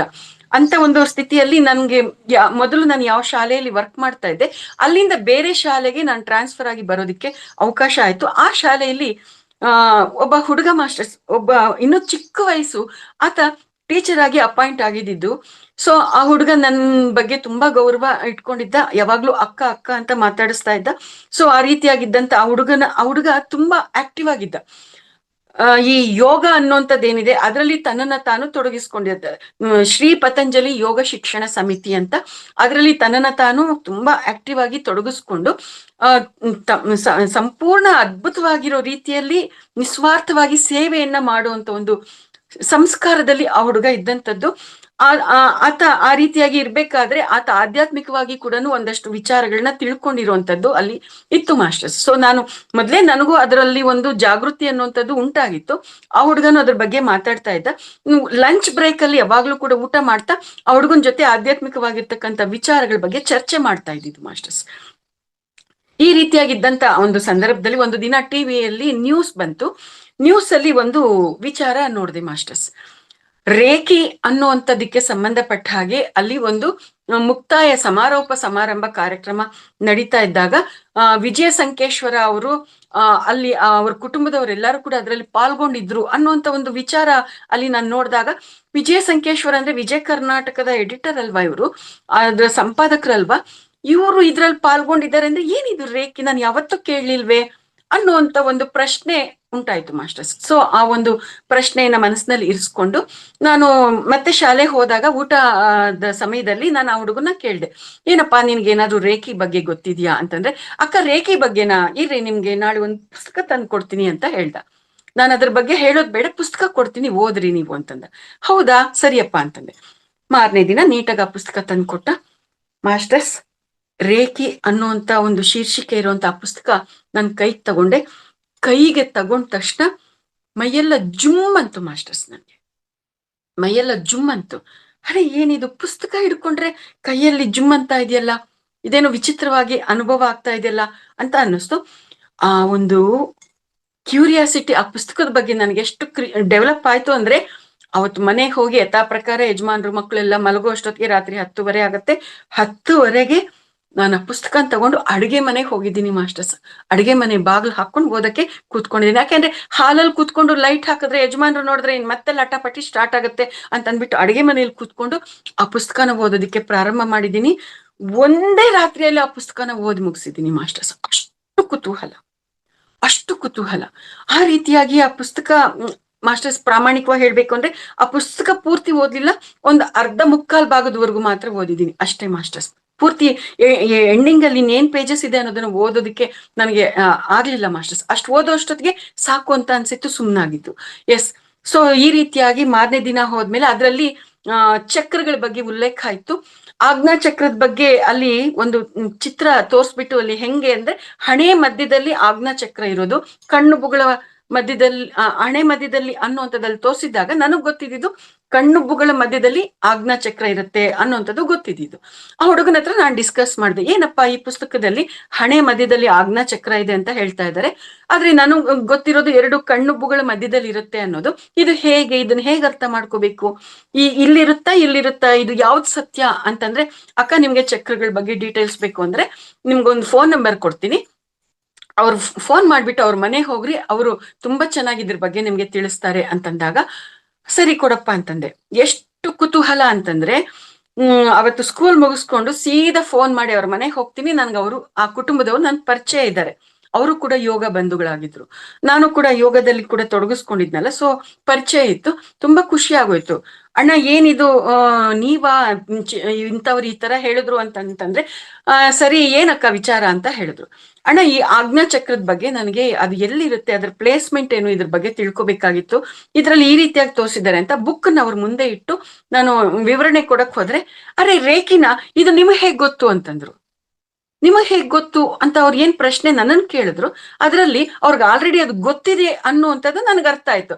ಅಂದ್ರೆ ನಿಮ್ಗೆ ರೇಖೆ ಬಗ್ಗೆ ಗೊತ್ತಾ ಅಂತಂದ್ರೆ, ಹೌದು ನನಗ್ ಗೊತ್ತು, ನಾನು 3 ಡಿಗ್ರಿಗಳದ್ದು ದೀಕ್ಷೆ ತಗೊಂಡಿದ್ದೀನಿ ಅಂತ ಹೇಳಿದ್ರು.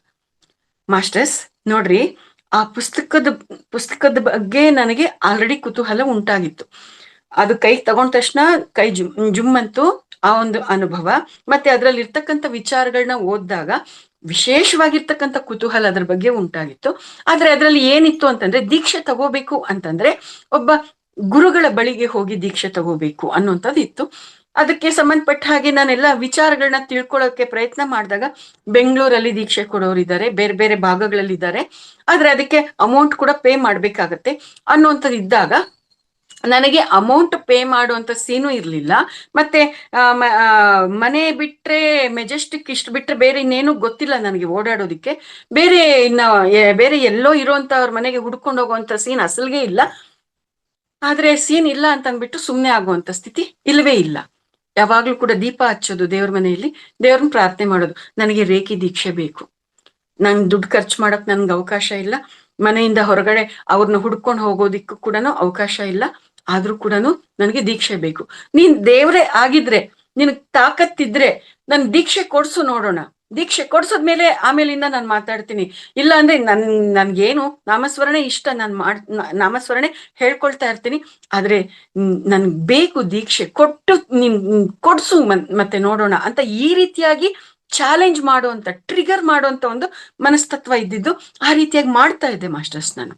ಆದ್ರೆ ಯಾವಾಗ ಇಲ್ಲಿ ಆ ಅಣ್ಣನ ಮನೆಗ್ ಬಂದೆ, ಆಜ್ಞಾ ಚಕ್ರದ ಬಗ್ಗೆ ರೆಫರೆನ್ಸ್ ತಗೊಳೋದಿಕ್ಕೆ, ಅಲ್ಲಿ ಅವರು ರೇಖಿ ಬಗ್ಗೆ ಗೊತ್ತು ಅಂತಂದಾಗ ಒಂದೇ ಸರ್ತಿ ಹಂಗೆ 10,000 ಬಲ್ಬ್ಗಳು ಬಲ್ಪು ಯಾವಾಗ ಅದು ಆನ್ ಆದ ತಕ್ಷಣ ಎಷ್ಟು ಬೆಳಕ್ ಬರುತ್ತೋ ಅಷ್ಟು ಬ್ರೈಟ್ ಆಗೋಯ್ತು, ಅಲರ್ಟ್ ಆಗೋಯ್ತು ನನ್ನ ಮೈಂಡ್. ಅಣ್ಣ ಎಲ್ಸ್ ತಗೊಂಡ್ರಿ, ಹೇಗ್ ತಗೊಂಡ್ರಿ, ಇದು ಹೇಗಿರುತ್ತೆ ಅಂತಂದ್ರೆ, ಅಮ್ಮ ಇದು ಯಾವ ರೀತಿಯಾಗಿ ದೀಕ್ಷೆ ಕೊಡ್ತಾರೆ, ಅದು ಹೆಂಗ್ ಪ್ರಾಕ್ಟೀಸ್ ಮಾಡ್ಬೇಕು ಅನ್ನೋದು ಹೇಳೋ ಅಂತದಲ್ಲ, ಅದು ಸೀಕ್ರೆಟ್, ಅದು ಗುರುಗಳು ಮುಖಾಂತರನೇ ನಾವು ತಿಳ್ಕೊಬೇಕಾಗಿರುವಂಥದ್ದು. ಸೊ ನಾನು ಅದ್ರ ಬಗ್ಗೆ ಹೇಳೋ ಹಾಗಿಲ್ಲ ಅಂತ ಹೇಳಿದ್ರು. ಎಲ್ಲಿ ನೀವು ತಗೊಂಡ್ರಿ ಅಂದ್ರೆ, ಇಲ್ಲೇ ಬಾಗೇಪಲ್ಲಿ ಹತ್ರ ಇದ್ದಾರೆ ಅವರು, ಅಲ್ಲಿ ಹೋಗಿ ನಾನು ತಗೊಂಡಿದ್ದು ಅಂತಂದ್ರೆ, ಬಾಗೇಪಲ್ಲಿ ಅಂತಂದ್ರೆ ಮತ್ತೆ ಸ್ವಿಚ್ ಆಫ್ ಆಗೋಯ್ತು. ಯಾಕೆ ಅಂತಂದ್ರೆ ಹೋಗುವಂತ ಸೀನ್ ಇಲ್ಲ.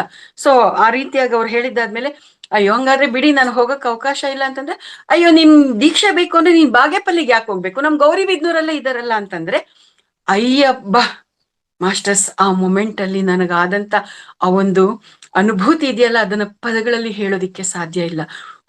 ಹಂಗೆ ಒದ್ದಾಡ್ತಾ ಇದ್ದೀನಿ, ಎಲ್ಲಿ ಆ ಒಂದು ದೀಕ್ಷೆ ಸಿಗುತ್ತೆ ಅನ್ನುವಂಥದ್ದು, ಹೋಗೋದಿಕ್ ಆಗ್ತಾ ಇಲ್ವಲ್ಲ ಅಂತ ತಳಮಳದಿಂದ ಚಡಪಡಿಸ್ತಾ ಸಂಕಟ ಪಡ್ತಾ ಇರ್ಬೇಕಾದ್ರೆ, ಗೌರಿಬಿದ್ನೂರಲ್ಲಿ ದೀಕ್ಷೆ ಕೊಡೋರು ಇದ್ದಾರೆ ಅಂತಂದ್ರೆ, ಭಗವಂತನ ಅನುಗ್ರಹದ ಬಗ್ಗೆ ನಾನಿನ್ನೇನಂತ ಹೇಳ್ಬೇಕು.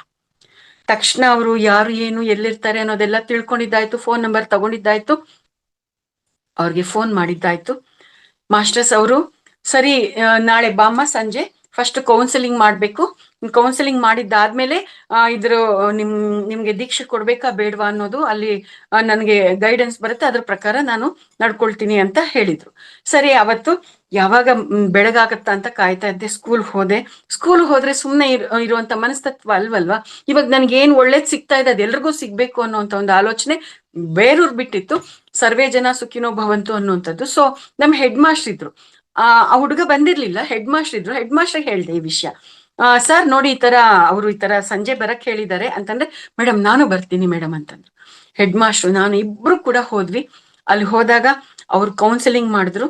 ಅಲ್ಲಿ ಶಕ್ತಿ ಅನ್ನುವಂಥದ್ದು, ಎನರ್ಜಿ ಅನ್ನುವಂಥದ್ರ ಒಂದು ಸ್ಪಷ್ಟವಾದ ಪರಿಕಲ್ಪನೆ ನನಗೆ ಅನುಭವಪೂರ್ವಕವಾಗಿ, ಸಿಸ್ಟಮ್ಯಾಟಿಕ್ ಆಗಿ, ಶಾಸ್ತ್ರಬದ್ಧವಾಗಿ ನನಗೆ ಅರ್ಥ ಆಗಿದ್ದು ಮಾಸ್ಟರ್ಸ್. ಹೇಗೆ ಅರ್ಥ ಮಾಡಿಸಿದ್ರು ಅಂದ್ರೆ, ಅಲ್ಲಿ ಹೋಗಿ ಕೂತ್ಕೊಂಡಾಗ ಒಂದು ಪೆನ್ ಕೊಟ್ರು. ಆ ಪೆನ್ನನ್ನ ಹಿಡ್ಕೊಂಬ ಅಂತಂದ್ರು. ಹಿಡ್ಕೊಂಡೆ. ಏನಾದ್ರೂ ವಿಶೇಷವಾದಂತ ಅನುಭವ ಆಯ್ತಾ ಅಂತಂದ್ರು. ಏನಿಲ್ಲ ಅಂತಂದೆ. ಮತ್ತೆ ಆ ಪೆನ್ ಇಸ್ಕೊಂಡ್ರು. ಆ ಪೆನ್ಗೆ ಅವ್ರೇನೋ ಇದ್ ಮಾಡಿ ಮತ್ತೆ ಪೆನ್ ತಗೊಮ್ಮ ಅಂತಂದ್ರು. ಪೆನ್ ಹಿಡ್ಕೊಂಡ್ರೆ ಕೈ ಜುಮ್ ಅಂತು. ಸರ್ ಕೈ ಜುಮ್ ಅಂತ ಇದೆ ಅಂತಂದೆ. ನೋಡಮ್ಮ, ಇದನ್ನೇ ಎನರ್ಜಿ ಅನ್ನೋದು. ಈ ಒಂದು ವಿದ್ಯೆಯನ್ನ ಅಭ್ಯಾಸ ಮಾಡಿದಾಗ ಅದ್ ಹಿಂಗೆಲ್ಲ ಕೆಲಸ ಮಾಡುತ್ತೆ ಅಂತೆಲ್ಲ ಅದ್ರ ಬಗ್ಗೆ ನನಗೆ ಎಕ್ಸ್ಪ್ಲೈನ್ ಮಾಡಿದ್ರು. ಆ ರೀತಿಯಾಗಿ ಎಲ್ಲ ಎಕ್ಸ್ಪ್ಲೈನ್ ಮಾಡಿದ್ದಾದ್ಮೇಲೆ ಅವರು ನನ್ನ ಬಾಡಿನ ಸ್ಕ್ಯಾನ್ ಮಾಡ್ಕೊಂಡ್ರು ಅನ್ಸುತ್ತೆ. ಅಂದ್ರೆ ನನ್ನ ಆರಾನ ಸ್ಕ್ಯಾನ್ ಮಾಡ್ಕೊಂಡ್ರು ಅಂತ ಅನ್ಸುತ್ತೆ. ತಕ್ಷಣ ಅವರು ಇಂಥ ದಿನ ನಿಂಗೆ ದೀಕ್ಷೆ ಕೊಡ್ತೀನಿ ಅಂತ ಹೇಳಿಲ್ಲ, ನಾನು ಪರ್ಮಿಷನ್ ತಗೋಬೇಕಮ್ಮ ಅಂತ ಹೇಳಿದ್ರು. ಸರಿ ಅಂತಂದ್ಬಿಟ್ಟು ನಾನು ಅವತ್ತಲ್ಲಿಂದ ಹೊರಟ್ಬಿಟ್ಟೆ ಮಾಸ್ಟರ್ಸ್. ಮತ್ ಮಾರನೇ ದಿನ ಫೋನ್ ಮಾಡಿದ್ರೆ ಸರಿ ದೀಕ್ಷೆ ಕೊಡ್ತೀನಿ ಅಂತ ಅಂದ್ಬಿಟ್ಟು ಇಂಥ ನಿರ್ದಿಷ್ಟವಾದ ದಿನ ಅಂತ ಹೇಳಿದ್ರು. ಅವತ್ತಿನ ದಿನ ನನಗೂ ನಮ್ಮ ಹೆಡ್ ಮಾಸ್ಟರ್ಗೆ ಮತ್ತೆ ಇನ್ನೂ ಕೆಲವರೆಲ್ಲರೂ ಒಂದು 3 ಜನ ಇದ್ರು, ಒಂದು 5 ಜನಕ್ಕೆ ನಮ್ಗೆ ದೀಕ್ಷೆ ಕೊಟ್ರು ಮಾಸ್ಟರ್ಸ್. ಆ ಒಂದು ದೀಕ್ಷೆ ಸಮಯದಲ್ಲಿ ನನಗೆ ಏನೆಲ್ಲ ಶಕ್ತಿಯ ಅನುಭೂತಿ ಸಿಕ್ತು ಅದು ಮಾಮೂಲಿಯಾಗಿರುವಂತದ್ದು ಅಲ್ಲ ಮಾಸ್ಟರ್ಸ್. ಅಲ್ಲಿಂದ ಮನೆಗೆ ಬಂದೆ ಮುಗಿಸ್ಕೊಂಡು ವಾಷಿಂಗ್ ಮಿಷಿನ್ಗೆ ಬಟ್ಟೆ ಹಾಕಕ್ಕೆ ಅಂತ ಹೋಗ್ತಾ ಇದ್ದೀನಿ. ವಾಷಿಂಗ್ ಮಿಷಿನ್ ನ ಟಚ್ ಮಾಡಿದ್ರೆ ಶಾಕ್ ಹೊಡಿತಾ ಇದೆ. ಸ್ವಿಚ್ ಆನ್ ಮಾಡಕ್ ಹೋದ್ರೆ ಶಾಕ್ ಹೊಡಿತಾ ಇದೆ. ಮನೆಯಲ್ಲಿ ಕುಕ್ಕರ್ ಮುಟ್ತಾ ಇದ್ದೀನಿ, ಕುಕ್ಕರ್ ಮುಟ್ಟಕ್ ಹೋದ್ರು ಕೂಡ ಶಾಕ್ ಹೊಡಿತಾ ಇದೆ. ಸ್ಟವ್ ಆನ್ ಮಾಡಕ್ ಹೋದ್ರು ಶಾಕ್ ಹೊಡಿತಾ ಇದೆ. ಮಿಕ್ಸಿ ಹತ್ರಕ್ ಹೋದ್ರು ಶಾಕ್ ಹೊಡಿತಾ ಇದೆ. ಮಾಮೂಲಿಯಾಗಿ ಒಂದು ಲೋಟ ಹಿಡ್ಕೊಂಡ್ರು ಶಾಕ್ ಹೊಡಿತಾ ಇದೆ. ಅರೆ ಬಾಬಾ ಇದೇನಿದು, ಏನಾಗ್ತಾ ಇದೆ ಅರ್ಥ ಆಗ್ತಾ ಇಲ್ಲ. ಶಾಕ್ ಹೊಡೆದಾಗೆಲ್ಲ ಬೆಚ್ಚ ಬೀಳೋಂಗ್ ಆಗ್ತಾ ಇದೆ. ಅದೇನ್ ಮಾಮೂಲಿಯಾಗಿರುವಂತದ್ದಲ್ಲ ಅದು ಒಂದು ಶಾಕ್. ನಾನು ತಕ್ಷಣ ನಮ್ ರೇಖಿ ಗುರುಗಳಿಗೆ ಫೋನ್ ಮಾಡಿದೆ. ಸರ್ ಏನ್ ಮುಟ್ಟಿದ್ರು ಕೂಡ ಶಾಕ್ ಹೊಡಿತಾ ಇದೆ ಅಂದ್ರೆ ಅವ್ರು ನನ್ಗೊಂದು ವಿಚಾರ ಹೇಳಿದ್ರು. ನೀನು ತುಂಬಾ ಚೆನ್ನಾಗಿ ರಿಸೀವ್ ಮಾಡ್ಕೊಂಡಿದ್ಯಮ್ಮ, ದೀಕ್ಷೆ ಸಮಯದಲ್ಲಿ ಶಕ್ತಿಯನ್ನ ತುಂಬಾ ಚೆನ್ನಾಗಿ ರಿಸೀವ್ ಮಾಡ್ಕೊಂಡಿದ್ಯಾ, ಅದಕ್ಕೆ ನಿನ್ಗೆ ಈ ತರ ಆಗ್ತಾ ಇದೆ, ಏನು ಭಯ ಪಡ್ಬೇಡ, ಎಲ್ಲ ನಾರ್ಮಲ್ ಆಗುತ್ತೆ ಅಂತ ಹೇಳಿದ್ರು. ಓ ಹೌದಾ ಅಂತ ನನ್ ಬಗ್ಗೆ ನನ್ಗೆ ಕುತೂಹಲ. ನಾನು ಅಷ್ಟು ಚೆನ್ನಾಗಿ ರಿಸೀವ್ ಮಾಡ್ಕೊಂಡಿದ್ದೀನ, ಅದು ಏನು, ಇದು ಹೇಗೆ, ನಾನ್ ಯಾರು, ಇದೆಲ್ಲ ನನಗೆ ಹೇಗ್ ಸಾಧ್ಯ ಆಗ್ತಾ ಇದೆ, ಈ ರೀತಿಯಾಗಿ ನನ್ನ ಬಗ್ಗೆ ನನಗೆ ಕುತೂಹಲ, ಇಂಥ ಒಂದು ಸ್ಥಿತಿ. ಸೊ ಈ ರೀತಿಯಾಗಿ ಅವ್ರು ಮತ್ತೆ ಹೇಳಿದ್ರು 21 ದಿನ ನಿಯಮಬದ್ಧವಾಗಿ ಇದನ್ನ ಸಾಧನೆ ಮಾಡ್ಬೇಕು ಅಂತ ಹೇಳಿದ್ರು. ಅದ್ ಎಷ್ಟು ಶ್ರದ್ಧೆಯಿಂದ ಭಕ್ತಿಯಿಂದ ನಾನು ಅದನ್ನ ಸಾಧನೆ ಮಾಡ್ತಾ ಇದ್ದೆ ಅಂತಂದ್ರೆ ಬಬ್ಬಾ ಆ ಅದ್ಭುತವಾದಂತ ಅನುಭೂತಿಯನ್ನ ಬಾಯಲ್ಲಿ ಹೇಳೋದಿಕ್ಕೆ ಸಾಧ್ಯ ಇಲ್ಲ ಮಾಸ್ಟರ್ಸ್. ರೇಖಿ ಅನ್ನೋಂತ ಪರಿಕಲ್ಪನೆಯಿಂದ ನನಗೆ ಈ ಒಂದು ಅದ್ಭುತವಾದಂತ ಅನುಭೂತಿಗಳು ನನಗೆ ಸಿಗೋದಿಕ್ಕೆ ಶುರುವಾಗಿದ್ದು. ಅದು ಅನುಭವ ಹೇಳ್ಬೇಕು ಅಂದ್ರೆ ಒಂದ್ಸರ್ತಿ ಏನಾಯ್ತು ಅಂದ್ರೆ, ರೇಖಿದು ಪ್ರಾಕ್ಟೀಸ್ ಮಾಡ್ಕೊಂಡು ಮಲಗಿದೀನಿ ಮಾಸ್ಟರ್ಸ್. ಹಾಲಲ್ಲಿ ದಿವನ ಕಾಟ್ ಮೇಲೆ ಮಲಗಿದೀನಿ. ಒಂದ್ ಹೊತ್ತಲ್ಲಿ ಎಚ್ಚರ ಆಯ್ತು. ಎಚ್ಚರ ಆದಾಗ ಕಣ್ಬಿಟ್ಟು ನೋಡ್ತೀನಿ. ನೋಡಿದ್ರೆ ಮನೆ ತುಂಬಾ ಬೆಳಕು ಹಾಗೆ ಇದೆ. ನನಗೇನ್ ಅನ್ನಿಸ್ತಾ ಇದೆ, ಈ ಒಂದು ಧ್ಯಾನ ಮಾಡ್ಕೊಂಡಿದ್ದಾದ್ಮೇಲೆ ಲೈಟ್ ಕೂಡ ಆಫ್ ಮಾಡ್ದಂಗ ಹಂಗೆ ಮಲಗ್ಬಿಟ್ಟಿದ್ದೀನಲ್ಲ, ತೂ ಏನಪ್ಪ ನಾನು ಹಿಂಗೆ ಅಂತ ಅನ್ಬಿಟ್ಟು ಲೈಟ್ ಆಫ್ ಮಾಡಕ್ಕೆ ಅಂತ ಹೋಗ್ತಾ ಇದ್ದೀನಿ. ಸ್ವಿಚ್ ಆಫ್ ಅಲ್ಲೇ ಇದೆ. ಬಲ್ಬ್ ಕಡೆ ನೋಡ್ತೀನಿ, ಬಲ್ಬ್ ಆನ್ ಅಲ್ಲಿ ಇಲ್ಲ, ಆದ್ರೆ ಮನೆ ತುಂಬಾ ಬೆಳಕಿದೆ. ಬರೀ ಈ ಚರ್ಮ ಚಕ್ಷುಗಳಿಗೆ ಆ ಬೆಳಕು ಕಾಣಿಸ್ತಾ ಇದೆ. ಮನೆ ತುಂಬಾ ಬೆಳಕು. ಈ ರೀತಿಯಾಗಿ ಹಬ್ಬ ಇದೇನಿದು, ಮನೆ ತುಂಬಾ ಬೆಳಕಿದೆಯಲ್ಲ, ಪರಮಾತ್ಮ ಅಂತ ಮತ್ತೆ ಧ್ಯಾನಸ್ಥಳಾಗಿರುವಂತದ್ದು. ಈ ರೀತಿಯಾಗಿರ್ತಕ್ಕಂಥ ಅನುಭವ. ಮತ್ತೊಂದ್ ಸರ್ತಿ ಇನ್ನೊಂದು ಅನುಭವ, ಒಂದು ಧ್ಯಾನ ಪದ್ಧತಿಯಲ್ಲಿ ನನಗೆ ಅದ್ಭುತವಾದಂತ ಅನುಭೂತಿ ಏನು ಅಂತಂದ್ರೆ, ಶಾಲೆಗೆ ಹೋಗ್ತಾ ಇರ್ಬೇಕಾದ್ರೆ ಧೂಳ್ ಬಂದು ಕಣ್ಣೊಳಗಡೆಗೆ ಏನೋ ಬಿದ್ದಂಗಾಯ್ತು ಮಾಸ್ಟರ್ಸ್. ಅದು ಬಿದ್ದಿದೆ. ಆ ರೀತಿಯಾಗಿ ಬಿದ್ದಂತ ಧೂಳು ಏನು ಮಾಡಿದ್ರು ಕೂಡ ಹೋಗ್ತಾ ಇಲ್ಲ. ಕಣ್ಣಲ್ಲಿ ನೀರ್ ಸುರಿತಾ ಇದೆ, ಕಣ್ಣೆಲ್ಲ ಕೆಂಪಗಾಗ್ಬಿಟ್ಟಿದೆ, ಉರಿತಾ ಇದೆ ಕಣ್ಣು ಅಂತ ಒಂದು ಸ್ಥಿತಿ. ಮತ್ತೆ ಸೀದಾ ಮನೆಗೆ ಹೋಗಿದ್ದೀನಿ. 1 ದಿನ ಆಯ್ತು, 2 ದಿನ ಆಯ್ತು, ಅದು ಕಣ್ಣು ಸರಿ ಹೋಗ್ತಾನೆ ಇಲ್ಲ. ಕಡೆಗೆ ಇನ್ನ ಬೇರೆ ದಾರಿ ಇಲ್ಲ ಅಂತ ಅಂದ್ಬಿಟ್ಟು ಐ ಸ್ಪೆಷಲಿಸ್ಟ್ ಹತ್ರ ಹೋದೆ ನಾನು. ಐ ಸ್ಪೆಷಲಿಸ್ಟ್ ಹತ್ರ ಹೋದ್ರೆ ಅವರೆಲ್ಲ ಚೆಕ್ ಮಾಡಿ, ಒಂದು ಚಿಕ್ಕದು ಸ್ಮಾಲ್ ಪೆಕ್ ನಿಮ್ ಕಣ್ಣೊಳಗಡೆ ಹೋಗಿ ಚುಚ್ಕೊಂಡಿದೆ, ಅದನ್ನ ತೆಗಿಯೋಕ್ಕೂ ಕೂಡ ಆಗೋದಿಲ್ಲಮ್ಮ, ಏನು ಚಿಂತೆ ಮಾಡ್ಬೇಡ, ಅದಷ್ಟು ಕದೆ ಹೋಗುತ್ತೆ ಬಿಡು ಅಂತ ಕೆಲವೆಲ್ಲ ಡ್ರಾಪ್ಸ್ ಎಲ್ಲ ಕೊಟ್ರು. ಏನ್ ಡ್ರಾಪ್ಸ್ ಕೊಟ್ರು, ಏನ್ ಆಯಿಂಟ್ಮೆಂಟ್ ಹಚ್ಚಿದ್ರು ಕೂಡ ಅದು ಹೋಗ್ತಾ ಇಲ್ಲ. ಕಣ್ಣೆಲ್ಲ ಬಾವು ಬಂದ್ಬಿಟ್ಟಿದೆ, ಇನ್ಫೆಕ್ಷನ್ ಆಗೋ ಮಟ್ಟಕ್ಕೆ ತಯಾರಾಗ್ಬಿಟ್ಟಿದೆ. ತುಂಬಾ ಬೇಸರ ಆಯ್ತು. ಅಮ್ಮ ರೇಖಿ, ಏನಿದು ನನ್ನ ಕಣ್ಣಿನ ಪರಿಸ್ಥಿತಿ, ನನ್ಗಿದನ್ನ ತಡ್ಕೊಳಕ್ ಆಗ್ತಾ ಇಲ್ಲ ಅಂತ ಅಂದ್ಬಿಟ್ಟು ಅವತ್ತು ತುಂಬಾ ಅಳು ಬಂದ್ಬಿಟ್ಟು ಅಳ್ತಾ ಆ ಒಂದು ಧ್ಯಾನಕ್ಕೆ ಅಂತ ಕೂತ್ಕೊಂಡೆ. ಆ ಒಂದು ಧ್ಯಾನ ಎಲ್ಲ ಮಾಡ್ಕೊಂಡಿದ್ದಾದ್ಮೇಲೆ ಹಾಗೇ ಕೂತ್ಬಿಟ್ಟಿದೀನಿ ಮಾಸ್ಟರ್ಸ್. ಎದ್ದೊಳ್ಬೇಕು ಅಂತ ಅನ್ನಿಸ್ಲಿಲ್ಲ ಮಾಸ್ಟರ್ಸ್. ಎಂತ ಅನುಭವ ಆಯ್ತು ಗೊತ್ತಾ, ಆ ಕಣ್ಣೊಳಗಡೆ ಇರ್ತಕ್ಕಂಥದ್ದು ಯಾರೋ ಬಂದು ಕಣ್ಣಿನ ಒಳಗಡೆಯಿಂದ ಅದನ್ನ ತೆಗೆದಂತ ಅನುಭವ ಆಯ್ತು ನನಗೆ. ಆಮೇಲೆ ಅದು ತೆಗೆದಂತ ಅನುಭವ ಆದ್ಮೇಲೆ ತೆಗೆದ್ಬಿಟ್ಟಿದೇನಿದು, ಏನ್ ಈ ತರ ಅನುಭವ ಆಗ್ತಾ ಇದೆ ಅಂತ. ಆಮೇಲೆ ನೋಡ್ತೀನಿ ಉರಿ ಆಗ್ತಾ ಇಲ್ಲ. ಉರಿ ಆಗ್ತಾ ಇಲ್ಲ, ಖುಷಿ ಆಗೋಯ್ತು, ಸರಿ ಹೋಗಿ ಮಲಗ್ಬಿಟ್ಟೆ. ಬೆಳಗ್ಗೆ ಎದ್ಮೇಲೆ ಕಣ್ಣಿಂದ ಪಿಸುರು ಬರುತ್ತಲ್ಲ ಮಾಸ್ಟರ್ಸ್, ಆ ಪಿಸುರಲ್ಲಿ ಏನ್ ಸಿಕ್ಕಾಕೊಂಡಿತ್ತು ಒಳಗಡೆ, ಅದು ನನ್ನ ಕೈಗೆ ಸಿಕ್ತು. ಅದು ಚಿಕ್ಕದು ಮರದ ಪೀಸ್ ತರ ಇತ್ತು ಮಾಸ್ಟರ್ಸ್. ಆ ತರದ್ದು ಹೋಗಿ ಚುಚ್ಚಿದಿತ್ತು. ಆಮೇಲೆ ಅದು ಕಣ್ಣೆಲ್ಲ ಕೂಡ ವಿತೌಟ್ ಇನ್ಫೆಕ್ಷನ್ ಅದಂಗೆನೆ ಸರಿ ಹೋಗ್ಬಿಡ್ತು ಮಾಸ್ಟರ್ಸ್. ಈ ರೀತಿಯಾಗಿ ಇರುವಂತ ಅನುಭವ ನನಗೆ ಆಗಿದ್ದು. ಇಂತಹ ಅನುಭೂತಿಗಳನ್ನ ಪಡ್ಕೊಳ್ತಾ ಇರ್ಬೇಕಾದ್ರೆ ಇದ್ರ ಬಗ್ಗೆ ಇನ್ನೂ ಹೆಚ್ಚು ಕುತೂಹಲ ಉಂಟಾಯ್ತು. ರೇಖಿ ಬಗ್ಗೆ ಇನ್ನು ಏನಿದೆ ಇದ್ರಲ್ಲಿ, ಇನ್ನೂ ಏನಿದೆ ತಿಳ್ಕೊಬೇಕು, ಇನ್ನೂ ಆಳಕ್ ಹೋಗ್ಬೇಕು ಅನ್ನುವಂತ ಒಂದು ಕುತೂಹಲ ನನ್ನಲ್ಲಿ ಉಂಟಾಗ್ತಾ ಇದ್ದಾಗ, ಯಶೋಧ ಮೇಡಮ್ ಇನ್ನೂ ಸ್ವಲ್ಪ ಸಮಯ ಇದೆಯಾ ಹೇಗೆ ಗೊತ್ತಿಲ್ಲ. ಓಕೆ, ಸಮಯ ಮುಗ್ದಿದೆ ಅಂತ ಅರ್ಥ ಆಯ್ತು. ಇದಕ್ಕೆ ಸಂಬಂಧಪಟ್ಟ ಹಾಗೆ ಮತ್ತೊಂದು ಅದ್ಭುತವಾದ ಅನುಭವ ಇದೆ, ಅದನ್ನ ನಾಳೆ ದಿನ ಹಂಚ್ಕೊಳ್ತೀನಿ ಮಾಸ್ಟರ್ಸ್. ಸೊ ಇಷ್ಟು ಹೊತ್ತು ಇಷ್ಟೆಲ್ಲ ವಿಚಾರಗಳನ್ನ ಈ ವೇದಿಕೆಯಲ್ಲಿ ಹಂಚ್ಕೊಳ್ಳೋದಕ್ಕೆ ನನಗೆ ಅವಕಾಶ ಮಾಡಿಕೊಟ್ಟಿದೆ. ಹಾಗಾಗಿ ಈ ವೇದಿಕೆಗೆ ಮತ್ತೆ ರಂಗನಾಥಣ್ಣನವರಿಗೆ ಆತ್ಮಪೂರ್ವಕವಾಗಿರ್ತಕ್ಕಂಥ ಧನ್ಯವಾದಗಳನ್ನ, ಕೃತಜ್ಞತೆಗಳನ್ನ ಅರ್ಪಿಸ್ತಾ ಇದ್ದೀನಿ masters. Thank you very much.